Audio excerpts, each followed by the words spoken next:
A gray sky loomed over the small college town of Ashton Hill, its streets glistening with rain, as Nathan Reed trudged along the sidewalk. His backpack hung heavy on his shoulder, his face tense with worry. At 23, Nathan was juggling his final year of law school, a part-time job, and the weight of debts his late father had left behind.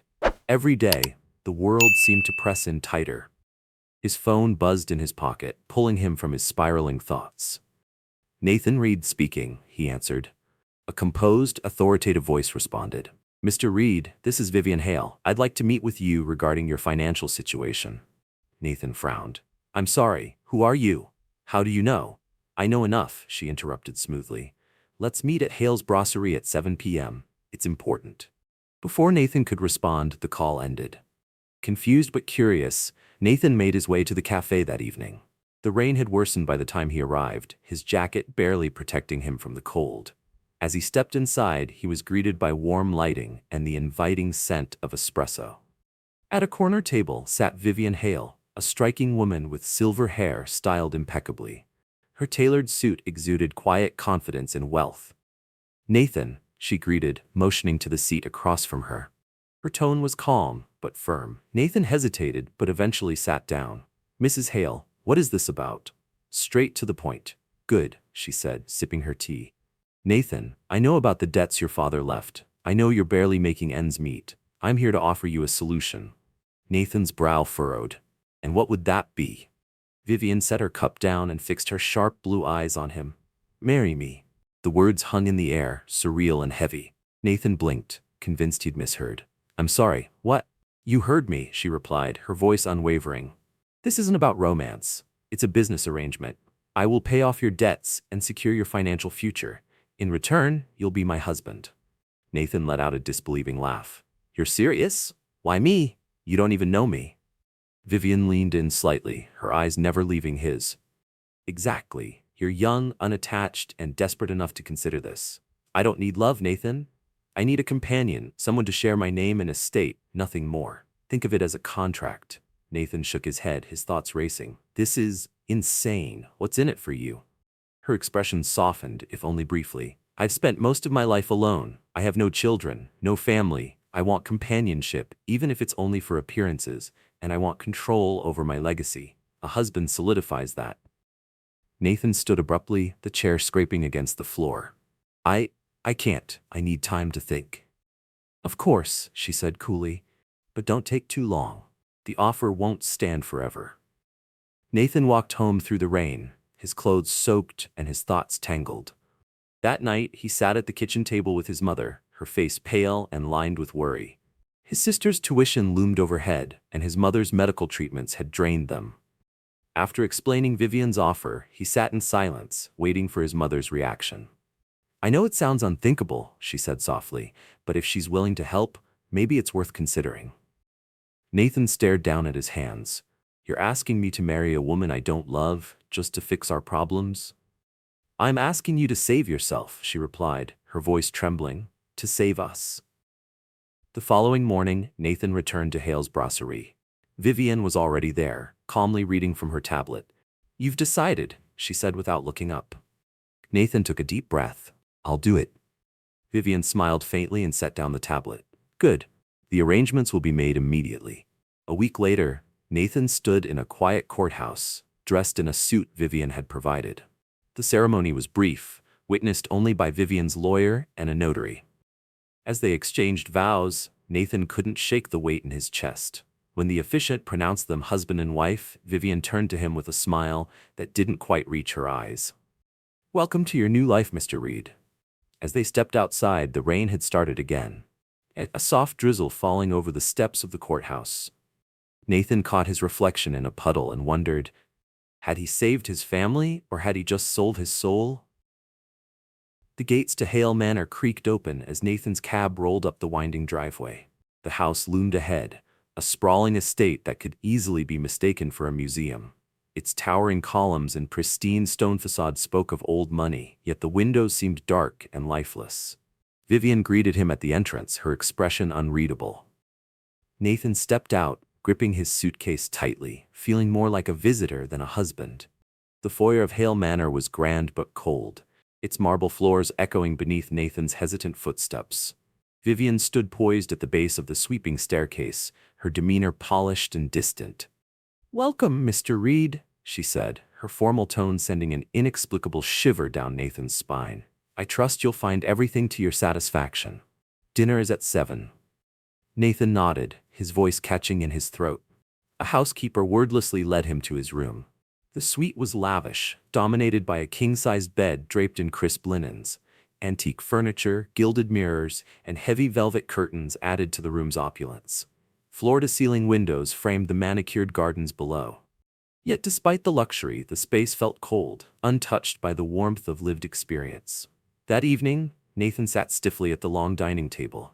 Vivien occupied the seat at the opposite end, dressed in an elegant silk blouse and pearls. The dinner was extravagant, filet mignon, roasted vegetables, and wine older than Nathan.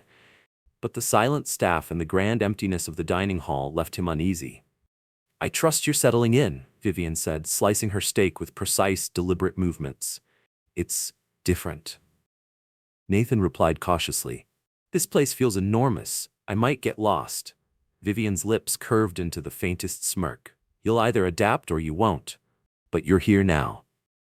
Nathan shifted in his seat, uneasy at her bluntness. "You haven't mentioned much about your late husband." Vivien's knife froze mid-cut. She dabbed her mouth with a napkin before responding, her voice lower. "He was a businessman like your father. Their paths crossed occasionally." Her tone darkened. "Not all encounters end well." Nathan's pulse quickened. "What do you mean?" Vivien met his gaze, her sharp blue eyes unreadable. "Let's just say, unfinished business lingers." She lifted her glass of wine. "But that's the past. You'll soon understand why I chose you." Her cryptic words lingered as Nathan wandered the estate later that night.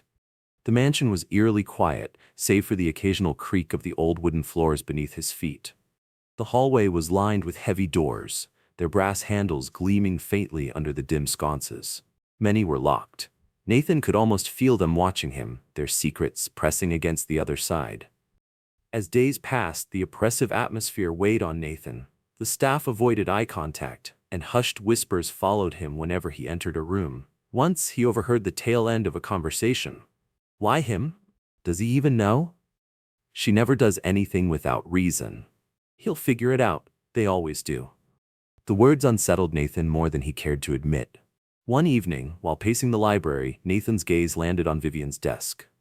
Papers were scattered across it, along with a small ornate key that glimmered under the soft light. Nathan hesitated, glancing around the empty room. Slowly, his hand extended toward the key. It felt heavier than he expected, cool and smooth, its intricate design twisting in his palm. His heart pounded as he slipped it into his pocket. That night, Nathan lay in bed, turning the key over in his hands.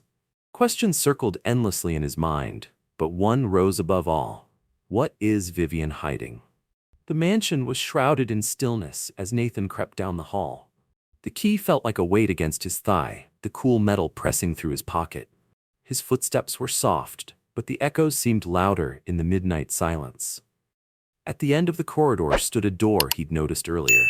Its handle gleamed faintly in the moonlight. Nathan glanced over his shoulder, pulse hammering. The key slid into the lock with ease. With a soft click, the door creaked open. The air inside was stale, the room frozen in time. Dust coated the furniture and faded wallpaper peeled at the edges. Photographs lined the shelves, Vivien as a young woman, a stern-looking man at her side, and another unfamiliar couple. Nathan's eyes drifted to a stack of papers on the desk. His breath caught as he flipped through them. Legal documents. Deals between Vivien's late husband and Nathan's father. Failed ones. A letter, written in sharp, furious handwriting, accused Nathan's father of fraud. "You ruined everything. My family was left with nothing because of your deceit." Nathan's fingers trembled as he scanned the last page. His name appeared alongside Vivien's in a marriage license, dated weeks before their wedding. Far earlier than he'd known. His gaze shifted to an old leather-bound diary, resting near the edge of the desk. He hesitated, then opened it.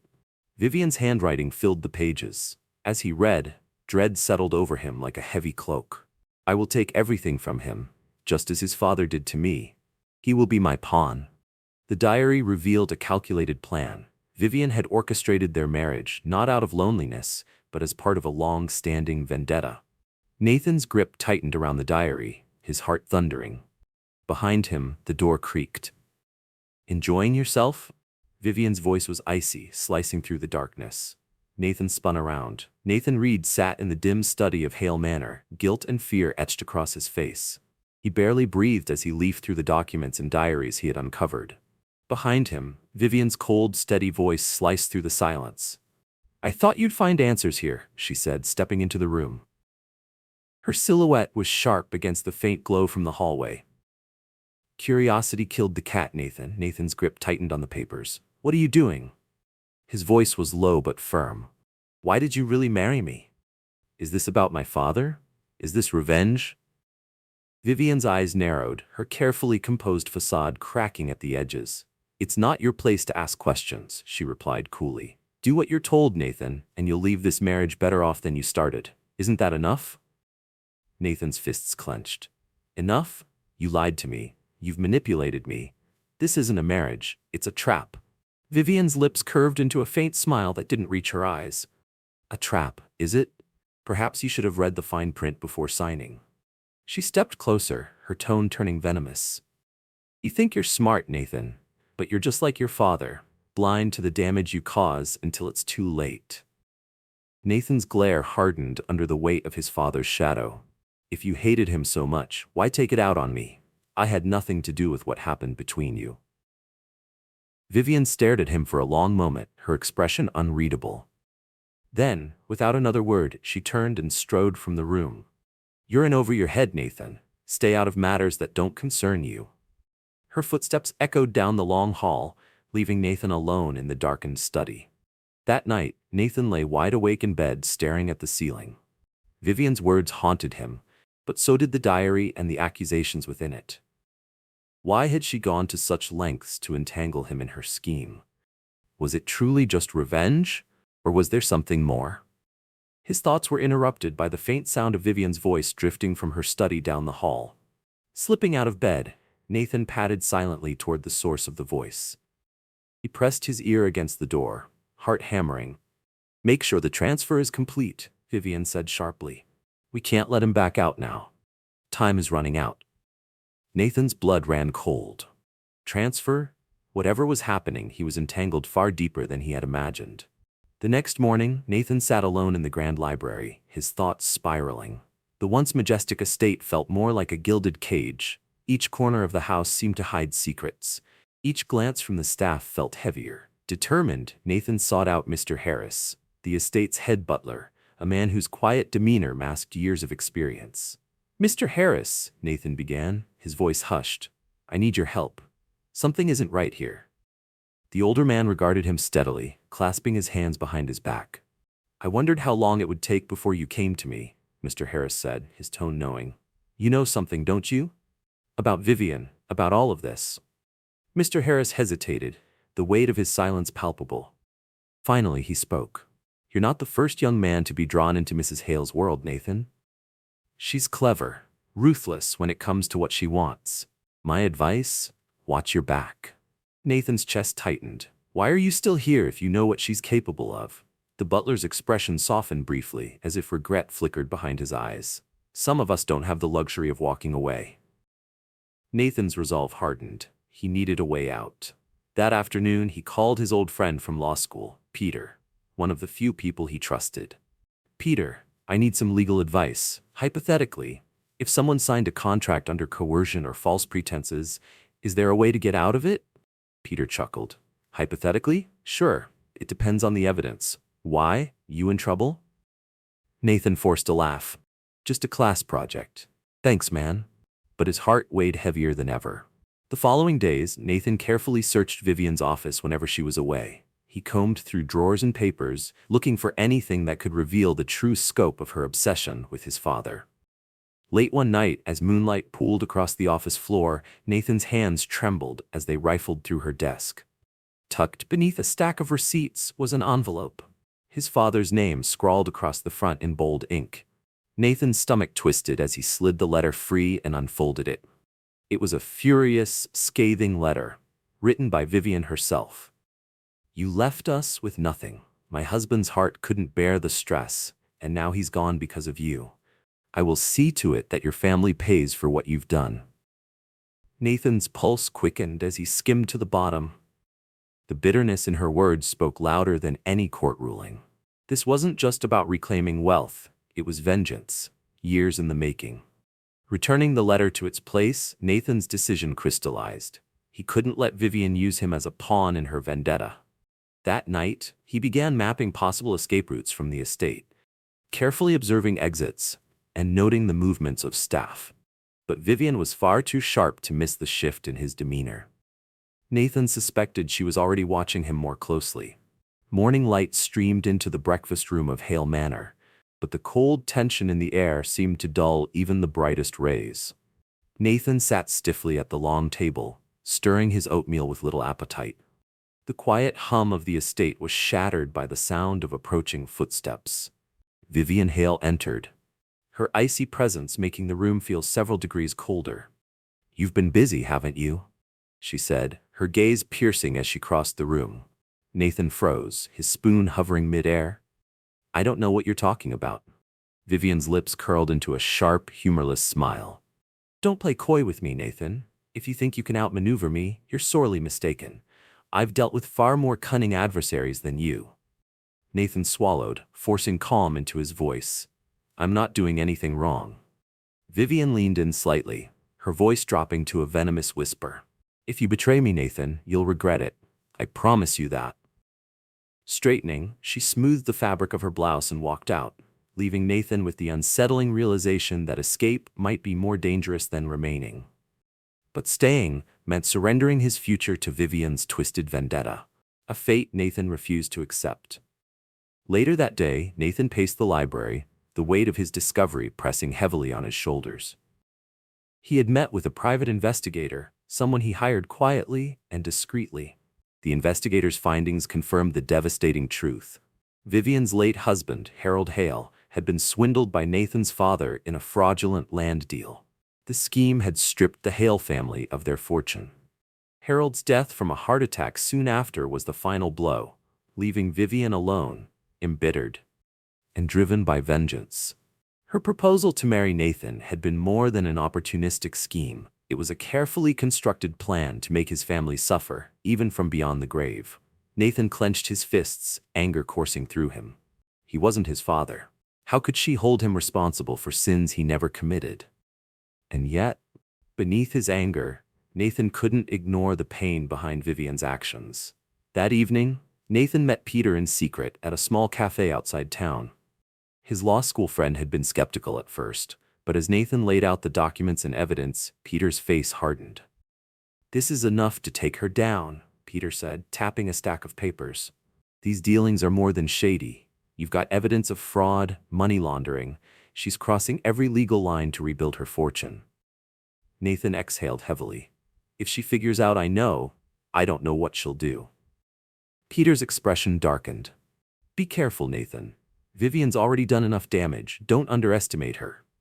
Nathan nodded. "I won't, but it's time to end this."